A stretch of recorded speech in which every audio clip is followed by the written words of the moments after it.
ये घटना 2007 में उत्तर प्रदेश के एक छोटे से गांव में हुई थी। गांव के पास एक पुराना ब्रिटिश काल का कब्रिस्तान था, जो अब उजाड़ पड़ा था। वहां जाने से लोग डरते थे, लेकिन दो दोस्त रवि और अमित इसे अफवाह मानते थे।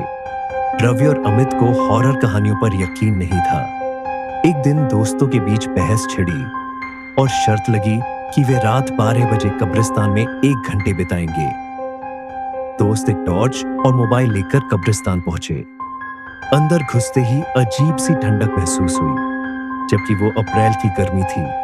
चारों तरफ सूखे पेड़ थे और हवा में अजीब सी फुसफुसाहट सुनाई दे रही थी। जैसे ही वे अंदर गए, अमित ने मजाक में एक पुरानी कब्र पर पैर रख दिया।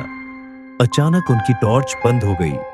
मोबाइल की रोशनी में दिखा कि कब्रों पर गीले पैरों के निशान उभर रहे थे, जैसे कोई अभी अभी वहां चला हो। रवि ने अमित से कहा, चलो यहां से, ये सही नहीं लग रहा। लेकिन अमित हंसते हुए बोला, डर मत, कुछ नहीं होगा। तभी सामने एक सफेद कपड़ों में लिपटी एक लड़की खड़ी दिखी।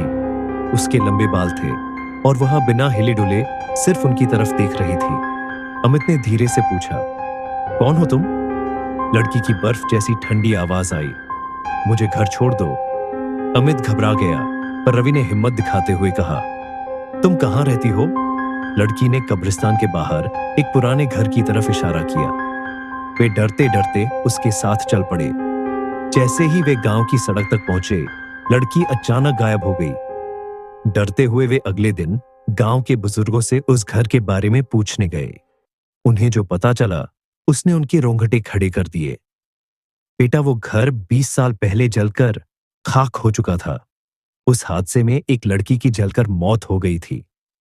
तब से कई लोगों ने उसे कब्रिस्तान के पास देखा है। रवि और अमित सन्न रह गए। ये कहानी पूरी तरह से काल्पनिक नहीं है। 2007 में उत्तर प्रदेश के एक गांव में दो लड़के सच में एक पुराने कब्रिस्तान में गए थे और उन्होंने वहां एक अजीब लड़की को देखा था, जो घर तक जाते जाते गायब हो गई थी। तब